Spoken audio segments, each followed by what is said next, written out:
بسم الله الرحمن الرحيم ওয়াজ ও দোয়ার মাহফিল উপলক্ষে আজ ১ এপ্রিল, যে দিনটি হৃদয় বিদারক একটি দিন। কয়েকশো বছর পূর্বে খ্রিস্টানেরা সহজ সরল মুসলমানদেরকে নিরাপত্তার কথা বলে মসজিদে ঢুকিয়ে এবং জাহাজে উঠিয়ে তারা সেই মসজিদে আগুন দিয়ে দিয়েছিল। লক্ষ লক্ষ মুসলমানকে আগুনে পুড়িয়ে হত্যা করেছিল এবং জাহাজে আশ্রয় দেবে বলে প্রতারণা করে মাঝ সমুদ্রে নিয়ে জাহাজগুলো ওরা ডুবিয়ে দিয়েছিল। সেই থেকে খ্রিস্টানেরা আনন্দের সাথে এই দিনকে বলে এপ্রিল ফুল। ফুল মানে হচ্ছে বোকা, আর এপ্রিল মানে সেই এপ্রিল মাস। মুসলমান হচ্ছে এপ্রিল মাসের সেই বোকা মানুষ। সরলতার সুযোগ নিয়ে যারা প্রতারণা করলো তারা হয়ে গেল বুদ্ধিমান, আর আমরা সহজ সরল মুসলমানেরা খ্রিস্টানদের নজরে হয়ে গেলাম বোকা। সেই হৃদয় বিদারক ঘটনার আজকের এই ১ এপ্রিল রোজ সোমবার বাদ মাগরিব থেকে শুরু করে এই রাত পর্যন্ত কোরআন এবং হাদিস থেকে নেক আলোচনা হলো, জিকির আজকার হলো। এ পর্যায়ে নবীর রওজা মুবারক লক্ষ্য করে কয়েক মর্তবা দুরূদ আর সালাম পাঠ করা হলো। সবাই পড়ি আলহামদুলিল্লাহ। জোরে পড়ি, আরো জোরে। শুকরিয়া আদায় করলাম কার? শুকরিয়া আদায় করবো কার? আজীবন আমৃত্যু শুকরিয়া আদায় করে যাবো কার? এই আল্লাহর শুকরিয়া আদায় করলে লস না লাভ? কম না বেশি? প্রমাণ আছে নাকি নাই? আমার আল্লাহ রাব্বুল আলামিন কোরআনুল কারীমে কত সুন্দর করে ওয়াজ করে দিলেন। আল্লাহ বলেন, লা ইন শাকারতুম লা আযীদান্নাকুম। ও দুনিয়ার মানুষ, নিয়ামত পেয়ে যদি শুকরিয়া আদায় করবে, যেই নিয়ামত পেয়ে শুকরিয়া আদায় করবে, শুকরিয়া আদায়ের কারণে ওই নিয়ামত আমার আল্লাহ আরো বহুত গুণে বাড়িয়ে দেবেন। বলেন সুবহানাল্লাহ। এদিক সেদিক তাকাবেন না, শুধু আমার দিকে তাকিয়ে থাকে।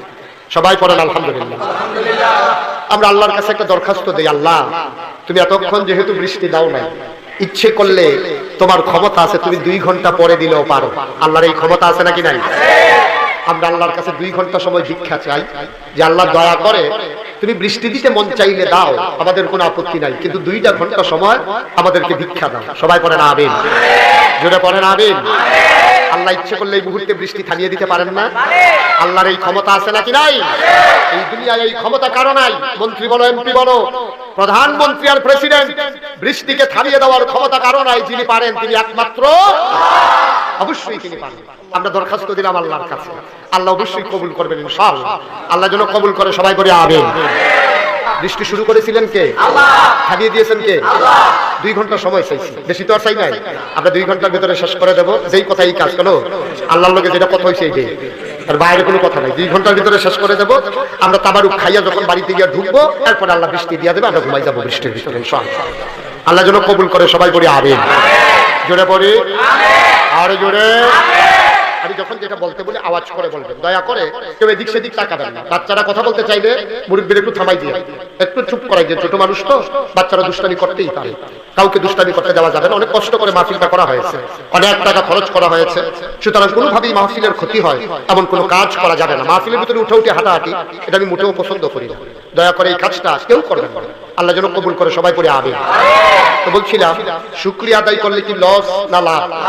প্রমাণ আছে নাকি নাই? আমার আল্লাহ রাব্বুল আলামিন কত সুন্দর করে ওয়াজ করে দিলেন। আল্লাহ বলেন, লা ইন শাকারতুম লা আযীদান্নাকুম। ও দুনিয়ার মানুষ, নিয়ামত পেয়ে যদি শুকরিয়া আদায় করবে, যেই নিয়ামত পেয়ে শুকরিয়া আদায় করবে, শুকরিয়া আদায়ের কারণে ওই নিয়ামত আমার আল্লাহ আর বহুত গুণে বাড়িয়ে দেবেন। বলেন সুবহানাল্লাহ। আমার আল্লাহ যা বলেন তা করেন নাকি করেন না? কম কম নাকি বেশি বেশি? প্রমাণ আছে নাকি নাই?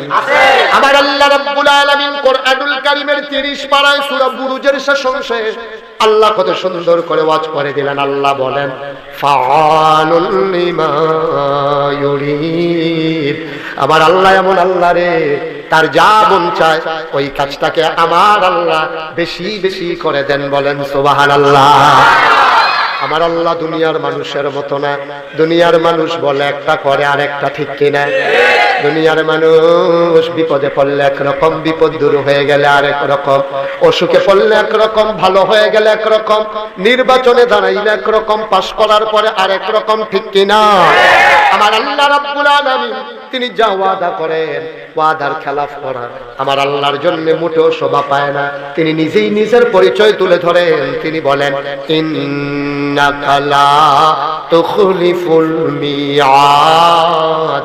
আমার আল্লাহ এমন আল্লাহ রে, তিনি যা ওয়াদা করেন ওয়াদার খেলাফ করা আমার আল্লাহর জন্য শোভা পায় না, বলেন সুবহানাল্লাহ। আমার এই আল্লাহ রাব্বুল আলামিন এই দুনিয়ার ভিতরে তোমাকে নিয়ামত দিয়ে বেষ্টনী দিয়ে রেখেছেন। ও ধৈর্যের মুসলমান, মন দিয়ে শুনো রে বাবা, এই দুনিয়ার ভিতরে পেপরা বলো আর সমুদ্রের বিরাট বড় নীল তিমি বলো, সমস্ত জন্তু জানোয়ার মাখলুকাত যিনি বানিয়েছেন তিনি কে? কথা কয় না কে? মশা মাছি বানালেন কে? পিঁপড়া বানালেন কে? ওই বিশাল হাতি বানালেন কে? মানুষ বানালেন কে? তিনি যদি মনে করতেন আজকে এই ময়দানে আমরা যারা মানুষ আছি, আমি সহ আপনারা সবাইকে আল্লাহ মানুষ না বানিয়ে মশা বানিয়ে দেবেন, আল্লাহর এই ক্ষমতা আছে নাকি নাই? তিনি তা করলেন না। তিনি দয়া করে মায়া করে আপনাকে আমাকে মানুষ বানালেন। এই শুকরিয়া আদায় করে শেষ করা যাবে না, যাবে না, যাবে না, ঠিক কিনা? আমরা কি মানুষ ছিলাম নাকি দুনিয়া? এই দুনিয়ায় ছিল আগে জিন। জিনেরা মারামারি, কাটাকাটি, ঝগড়া বিবাদ করল, আল্লাহ রাগ হলেন, ফেরেশতা পাঠিয়ে জিনদেরকে পিটিয়ে জমিন খালি করে দিলেন। আল্লাহর জমিন আল্লাহ খালি রাখবেন না। আল্লাহ ইমার্জেন্সি একটা অ্যাসেম্বলি কল করলেন, সংসদের জরুরি অধিবেশন। স্পিকার হলেন স্বয়ং আল্লাহ, বলেন সুবহানাল্লাহ। সংসদের জরুরি অধিবেশন, ইমার্জেন্সি অ্যাসেম্বলি কল করলেন, সভাপতি হলেন স্বয়ং আল্লাহ, সুবহানাল্লাহ বলবেন না? মেম্বার অফ পার্লামেন্ট, ওই অধিবেশনের সদস্য ছিলেন সমস্ত ফেরেশতারা, সুবহানাল্লাহ বলেন। ও বন্ধু, আমেরিকাতে পার্লামেন্ট আছে, ব্রিটেনে আছে, ইন্ডিয়াতে আছে, চীনে আছে, বাংলাদেশে আছে। ও বন্ধু, বাংলাদেশের পার্লামেন্টে অধিবেশন হয়, স্পিকার থাকে, সদস্য থাকে। মুসলমান মন দিয়ে শুনুন, আল্লাহর পার্লামেন্ট, স্পিকার হলেন স্বয়ং আল্লাহ, আর সদস্য হলেন, এমপি হলেন ওই সমস্ত ফেরেশতারা। বাংলাদেশের যে পার্লামেন্ট, সংসদ, আল্লাহর সংসদ বাংলাদেশের সংসদের চাইতে কম দামি না বেশি দামি? শুধু দামি না, অনেক দামি, তুলনাই চলে না। বাংলাদেশের সংসদে ভালো মানুষ যেমন আছে, খারাপ মানুষ আছে নাকি নাই? ভালো আছে, সিটার বাটপা, সুদখোর, মদখোর, ঘুষখোর আছে নাকি নাই? আছে। বাংলাদেশের পার্লামেন্টে সব ধরনের মানুষ আছে। আর আল্লাহর যে পার্লামেন্ট, আল্লাহর যে অধিবেশন, স্পিকার হলেন স্বয়ং আল্লাহ, আর সমস্ত ফেরেশতারা হলেন সেই মেম্বার অফ পার্লামেন্ট। সুতরাং বাংলাদেশের সংসদের সাথে আল্লাহর সংসদের কোনো তুলনাই, সুবহানাল্লাহ বলবেন না? আমার আল্লাহ রাব্বুল আলামিন লক্ষ কোটি বছর আগে ওই অধিবেশন ডাকলেন। অধিবেশনের ভিতরে কার্যতালিকায় যে বিষয়টি নিয়ে আসলেন, যে বিষয়টি সেদিন আলোচ্য বিষয় ছিল, মিটিং এর যে এজেন্ডা ছিল, আলোচনা হয়েছে লক্ষ কোটি বছর আগে, 1 এপ্রিল 2019। তোমরা যেন ঢেউইশের মানুষ, সেই দিন আলোচনাটা কি হয়েছিল তোমরা যেন জানতে পারো। আল্লাহ দয়া করে 1500 বছর আগে জিবরাইলের মাধ্যমে আমার নবীর কাছে কোরআনুল কারীমে আল্লাহ কত সুন্দর করে ওয়াজ করে দিলেন, বলো সুবহানাল্লাহ। সেদিন আলোচনাটা কি হয়েছিল আমরা সবাই জানি, আমরা সবাই পারি। চলেন সবাই পড়ি, সবাই সবাই।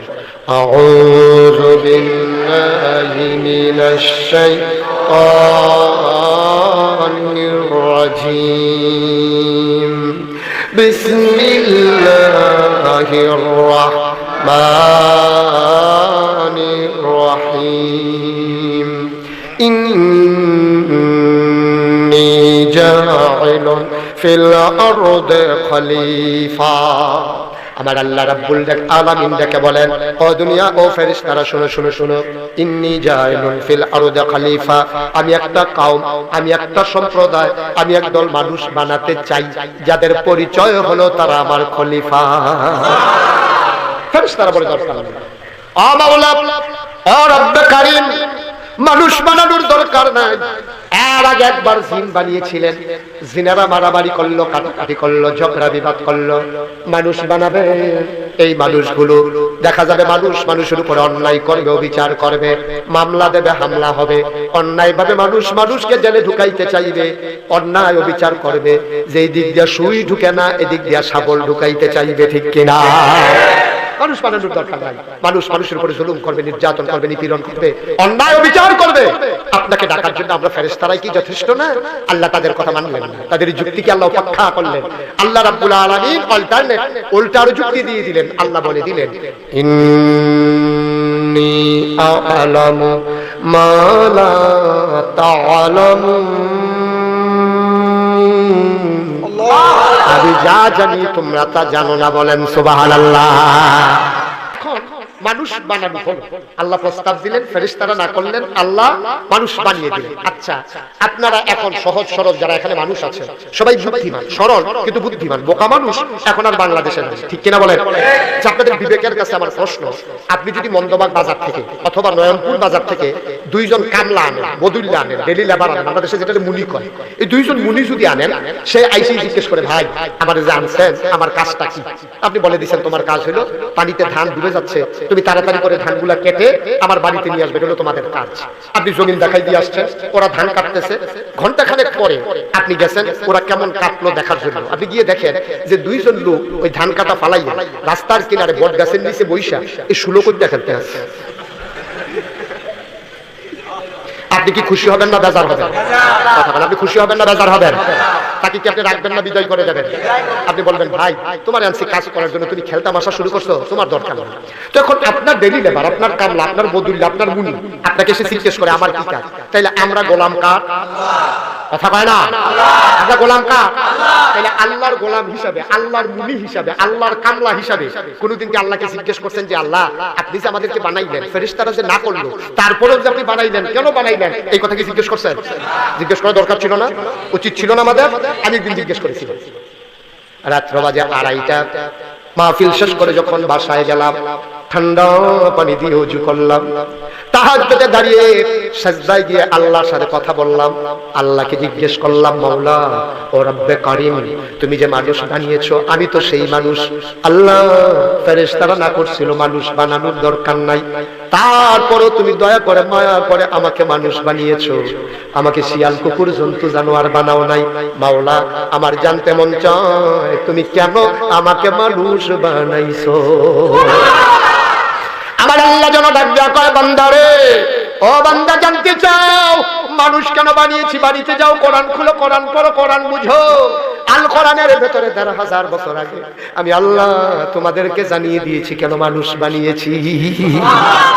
আমি কোরআন খুললাম, আমি কোরআন পড়লাম, কোরআন পড়ে পড়ে দেখি কোরআনের ভিতরে পারা আছে 30 পারা। সবাই বলবেন কয় পারা?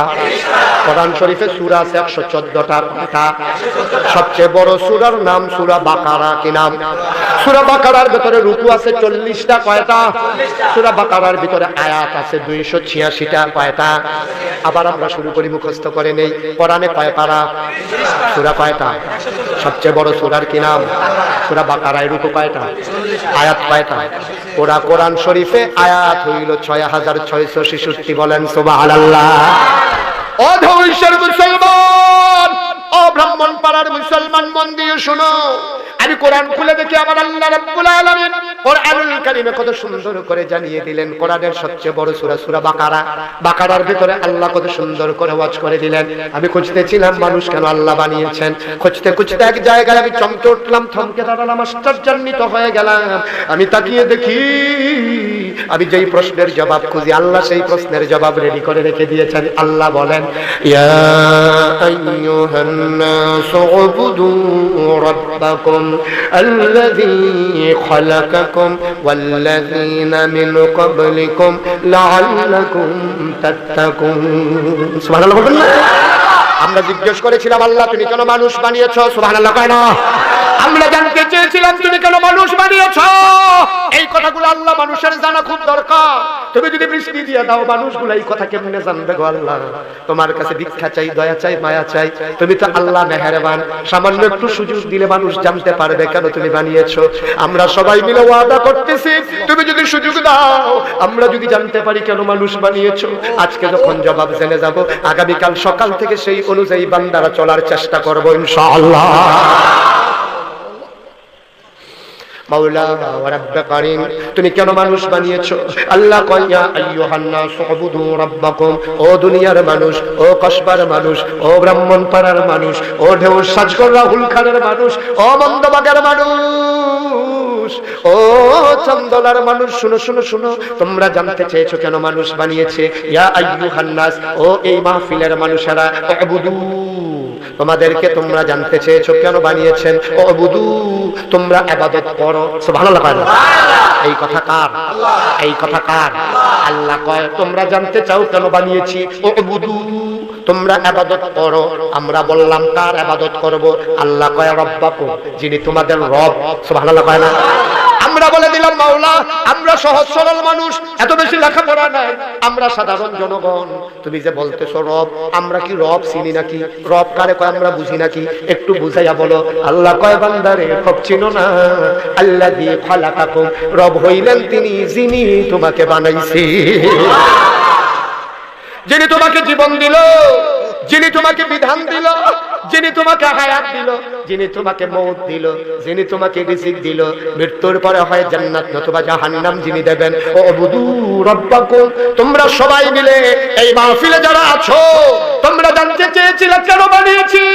উবুদু রাব্বাকুম আল্লাযী খালাকাকুম, তোমরা ইবাদত করো ওই রবের যিনি তোমাদেরকে সৃষ্টি করেছেন। আমরা জানতে চাইলাম আল্লাহ, ও আল্লাহ তুমি আমাদেরকে বানাইছো কেমনে? আমাদের তো বুঝে আসে না। আমাদের আব্বা আম্মা যখন বিয়ে হলো, মধুর বাসরে যখন দেওয়া হলো, মধুর মিলনে যখন তারা লিপ্ত হলো, ওই বাসর ঘরে মা বাবা যখন মধুর মিলনে লিপ্ত হলো, বাবার পিঠ থেকে মায়ের বুক থেকে 2 ফোঁটা নাপাক পানি সবেগে নির্গত হয়ে মায়ের ইন্টেনসিভ কেয়ার, মায়ের সুরক্ষিত দুর্গ, মায়ের রেহেমের ভিতরে 2 ফোঁটা নাপাক পানি একসাথে হয়ে গেল।